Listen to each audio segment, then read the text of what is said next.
Hi, I'm Brandon, and I'm back to do a commentary on Christopher Cannon. And I think we all owe Christopher Cannon here a debt of gratitude because he came to this house to test out the sting. And without him, we wouldn't know if it worked or not. So we really should thank him for testing it. Hey, come on. Say what? Oh, I just gotta put this in the wash real quick. But I made some sweet tea if you want some. It sure is good. It is good. You just look so happy. I'll wait. Well, it's just gonna take a minute. Go on in. Can I turn my car off? Huh? Turn the car off. Turn my car off. Oh, okay. We think he left his car running, he's going back to turn it off, then he's going to come in. That's what we believe. Christopher Cannon doesn't hang out for very long. When someone comes in and immediately asks to use the restroom, it creates a problem for us. I mean, you'd like to say, yeah, sure, but once that happens, you lose control of the situation. I don't think, I see what Chris is saying, but I don't think it's that big of a deal. This guy might, we judge from what he says that he suspected what's going to happen. But I don't think there's really, what really is going to happen. Like, he's going to go in the bathroom and then just not come out and you have to break down the door. Like, he's probably going to be in there briefly and then come out and the rest of the scene would play out as it would, the same. So I don't think there's that much danger in letting them just use the bathroom quickly. And you don't know what he's doing in the restroom. You have no way of finding out. And so it's trouble for us. Can I use your restroom? Oh, Why don't you have a seat real quick? yeah, I know what this is. No, please, I need you. Yeah, I know what this was. I just wanted to test it, that's all. Just wanted to test it. The guy did not realize that he would be immortalized by that one incredibly stupid statement that he just said. And what does that even mean? Like, he just wanted to test it? Like, I don't quite get what he means. Was he on the way over here? He was driving and he's like, okay, if this turns out to be a sting or I get busted by the parents or anything, what excuse could I give? And all of a sudden it just dawned on him, like a light went off, and all of a sudden he just had this big smile on his face because he couldn't believe how ingenious of an idea he just had. He's like, I know what. If I get caught, I'll tell them that I knew what it was and I was just testing it. It's flawless. There's no way that they could arrest me after that. Okay, now to sir. Thanks. I knew what it was. What do you think it was? Nothing. Like, isn't that worse if you knew what it was and still came over? Like, that just means you're an idiot and you're a sexual predator. Stop right there, please! Stop! Stop! Get down. Put your hand behind your back. Okay. Put your hand behind your back. Okay. No. I wouldn't do it. I just came by. Just resting. Christopher Cannon didn't stay for very long. He got scared and bolted. You would think the more investigations you do, And see, like, some of the other guys that ran and then they're not featured on the show and they almost went away unscathed without being revealed to, the world, because they weren't interesting enough they didn't say anything interesting enough to warrant people covering them on YouTube commentary videos. And this guy could have been the same if he had just run. But instead, he says something so incredibly stupid that it becomes his catchphrase, and now he's just one of the many other idiots. Like, he didn't talk to Chris Hansen, but he said stupid things that got him blasted out to the entire world. more people would know what's going on and the more people would flee. But actually, it's been the opposite. The more we do it, the fewer guys flee. And I'm not sure whether that's because they know that law enforcement is doing a parallel investigation and they're going to get arrested, so they're not in a big rush to run out there, or whether in some cases they want to just get this off their chest. Yeah, it's probably both. I think it's more the second reason. I think a lot of these guys think that they could talk their way out of it if they could just explain to Chris why they're there and they weren't going to do anything. Then he could somehow use his leverage with the police to not get arrested, and they wouldn't put him on the show.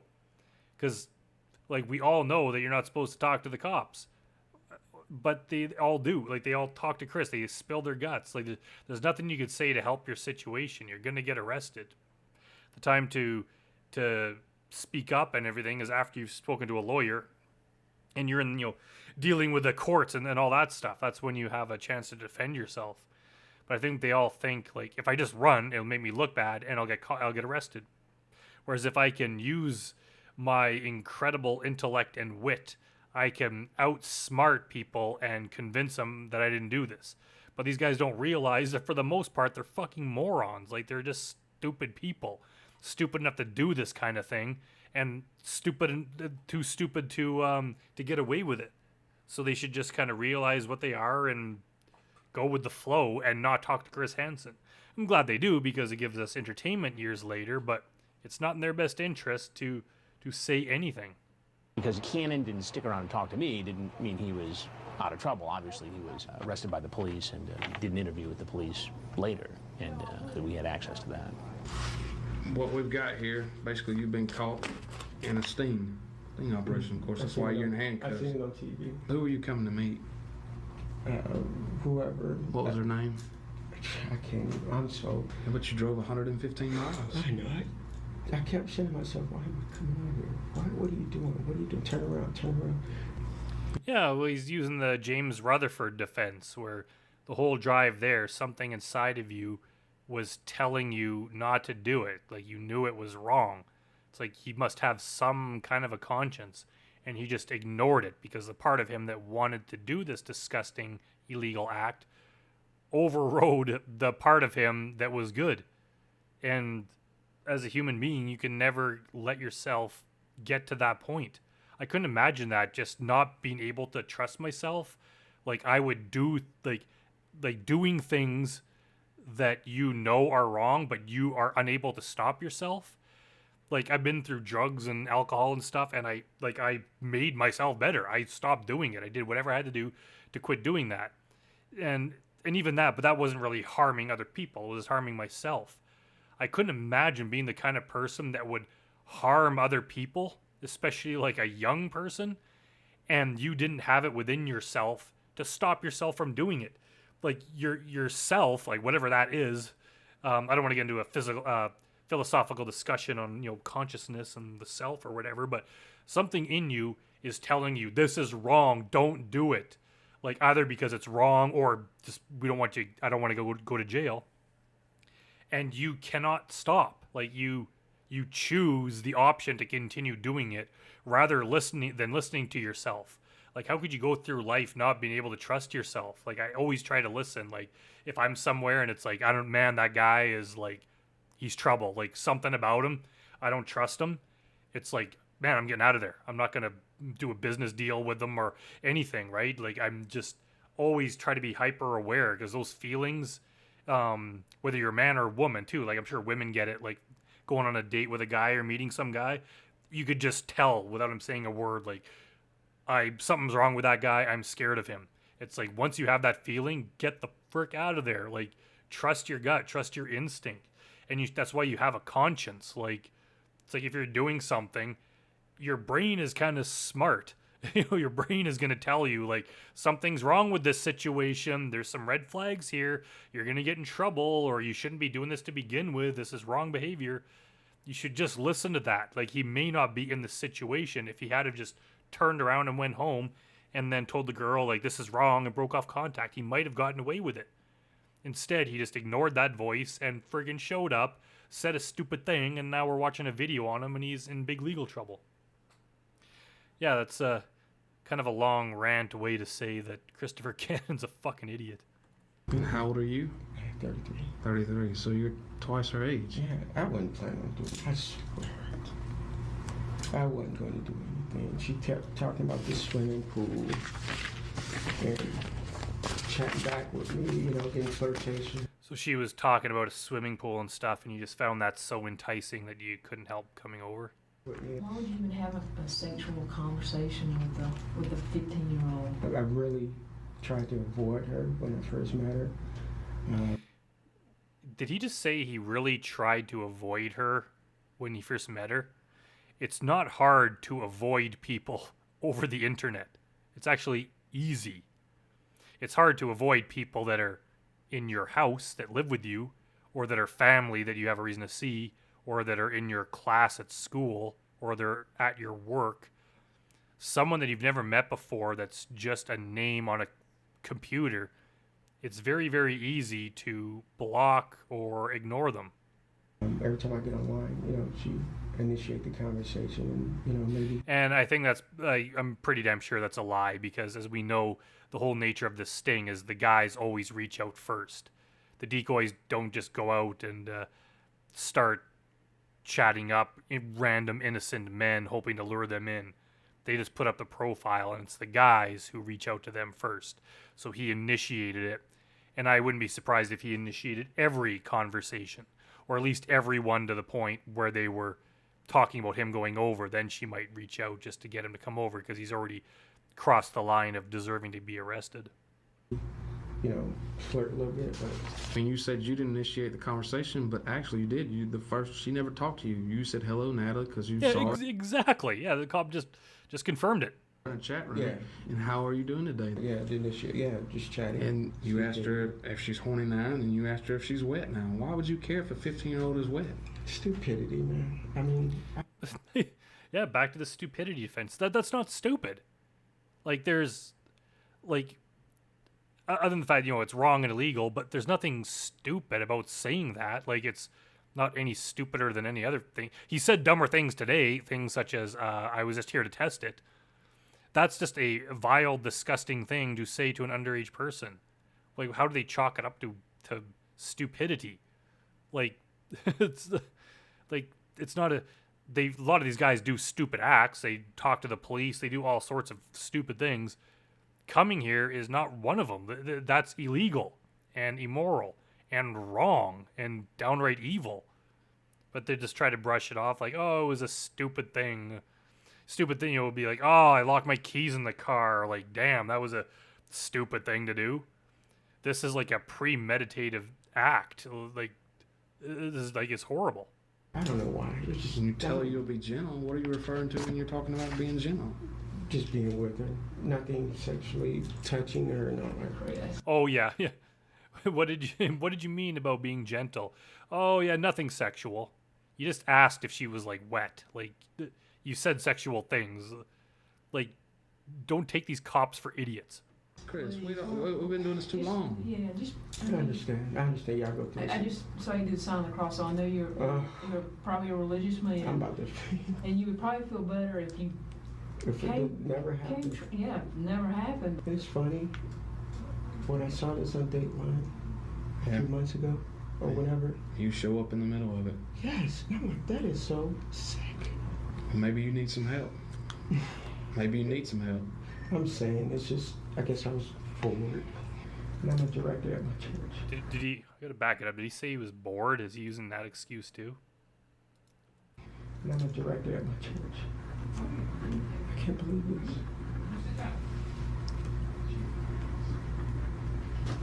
Maybe you need some help. Maybe you need some help. I'm saying, it's just, I guess I was forward. And I'm a director at my church. Bored. Like, this is probably not a new phenomena. I think this kind of behavior has probably existed for, since the cavemen days. But how much, like, I granted this is like almost 20 years ago, but we're at the point, like, in this century, this millennia, that there are so many things you could do for entertainment. It's almost hard to avoid entertainment. There's just so much of it out there. There's so many things you could do. So why are so many of these guys claiming to be bored? Like, you could, like I can't even list them. Like, there's so many things you could do. You could, even online, even if you're just laying on your couch, there's like an infinite number of things to do online between video games, talking to people, reading articles. Like, there's so many things you could do. And there's things you could do in real life. You could go places. Like, this guy looks kind of fit. Like, go to the gym. Like, there's, you can meet people online. You could join groups of people with similar interests. Like, how are these guys always so bored that they resort to this kind of behavior? Like, I don't get it. People in the 1600s, there was no electricity, and they found ways to occupy themselves. Like, there were things to do. And so why why are all these guys bored? It doesn't make sense. And like, I think I've said it before in another video that if you're just constantly bored, it probably means you're a boring person. Like, if you just can't find a thing to do to entertain yourself or try something new, like pick up a musical instrument, learn how to do that. Like, just write a friggin' story, to like anything. You just improve yourself or try something new, or like even just scrolling social media and watching YouTube videos is not exactly the height of, you know, good use of your time, but it's still something you could do to kill time if you're bored. So like, these guys are they must just be boring individuals that just lack the intellect to entertain themselves. Like, I don't think I'm ever bored. Like, I have friends to do stuff with, and even if I'm by myself, is like, I find something to do. Like, find something reasonably productive. And even if I'm just wasting time, if it's late at night, like, I'll watch stuff or read or do something. Like, I don't find myself ever being bored. And if I am, it's because if I'm sitting in some kind of a conference or something, or, you know, girlfriend drags me out to some concert or something that I absolutely hate. Yeah, maybe I'll be a little bit bored, but not that much, and it's over quick. I hate that excuse. It's such a stupid excuse, and they always combine those two, like, oh, I was lonely and I was bored, and it's just stupidity. Like, it's like, maybe these guys are telling the truth. Maybe I'm wrong. Like, maybe this is a problem of stupid, bored men doing this kind of behavior. But what's the solution to that? Like, we gotta add more videos to YouTube so they have even more things to watch. Easier access to video games. Like, what do we got to do to entertain these twits that they're not going to do this kind of crime? I hate that excuse. Like, I like the guys like that are just like flat out admit like it was wrong. No excuse for it. Like, at least they're not insulting my intelligence. I can't believe this. Maybe I'm just in a kind of a testier mood today because I seem to be ranting a lot, but maybe I've just been recording too many of these videos lately and it's starting to get to me. Can this go on like a record or anything? Ugh. Yeah, out of every crime, like, this is the one that's going to be on your record. Not only is it going to be on your record, we have a separate special record just for people to do this crime, because we need to be protected from them. It's like they don't have like a drug abuse or a car theft record, as far as I know. This is one thing where it's like, if you do this kind of thing, we want to know. And the criminal record's not enough. We want to have a separate list of you guys that people can reference to make sure that you are not around their kids or in any position where you could do this kind of thing. Yes, sir, you're being charged. You possibly need to get enrolled in some counseling for maybe you have an addiction with the internet and don't realize it. Not the internet. We live by it. And even if you had an addiction to the internet is more than just chatting with underage girls. That's something that, like, you could use the internet your whole life and never ever do, like the vast majority of the human race. So I don't think that he's addicted to the internet. He is maybe addicted to pornography, and he is interested in underage girls, and he's a predator, so he's willing to seek out and predate on those people, and you put those things together and you get guys like this. So, like, what, addiction to the internet? I don't know, some of them get punished where they have restricted internet access or they're not allowed to use the internet. That's just because they can't be trusted to use it properly. They know that if they have an internet connection, they're going to be using it to chat up young girls, so they just have to disconnect from the internet. But I don't think it's strictly internet addiction. It's something much, much worse. Today. But I think you have a serious problem you need to get some help with. Not at your church, but somebody that's professionally trained to treat this. Here you have a guy who's a youth director at a church. The judge makes it very clear that you will not be going back to this job after engaging in this kind of activity. Yeah, like, I mean, who knows? It's hard to say whether or not, like, he abused anyone there or tried to. It wouldn't surprise me. Nothing would surprise me. But it's also possible that, like, he takes his church seriously and he wants to keep this deviant life separate. So, like, who knows? But you just can't be trusted. You know, it's like James Rutherford saying he would never do this with his own students. Well, how do we know? How could we ever trust you? Like, obviously you're going to get fired because you can't do that kind of thing. Like, no sane, responsible adult would ever let you around kids again. And yeah, same with this guy. Like, he just ruined his reputation in front of his church. And, you know, whatever they're preaching at that church, I don't know if this topic came up about, you know, sexual deviancy or chastity, those kind of things that churches preach. Like, who knows what church that is, but he obviously wasn't listening. And he's not the first religious guy, and he's obviously not the first church-based person to do this kind of thing. It's actually quite common. It's almost gotten to the point, especially with the Catholic Church, where like that's what they're famous for. When you mention the Catholic Church, people tend to think of all those thousands of abuse cases. So like getting shielded from the church is not something that really exists anymore. And if anything, the church needs to be shielded from you, from this guy. Going to suggest to you that as a condition of this bond, that you find another position in your church until this is resolved. So working with minor children is not one from this point forward. Do you understand that? Yes, sir. Okay. It says Christopher Xavier Cannon was convicted of criminal attempt to commit child molestation, criminal attempt to commit statutory rape. He was sentenced to 5 years in jail with 15 years of probation. So yeah, I don't know how much of that he served, but he got jail time. I don't know where he is now, but like, you know, we laugh at this guy because of his stupid test it statement, but like, yeah, and he seems like he's feels bad, and it seems like he's regretful, and he seems like a fairly nice guy, but who cares? He came to do this exact thing, and he got punished for it. Anyways, that's it for that one. I'll see everyone next time.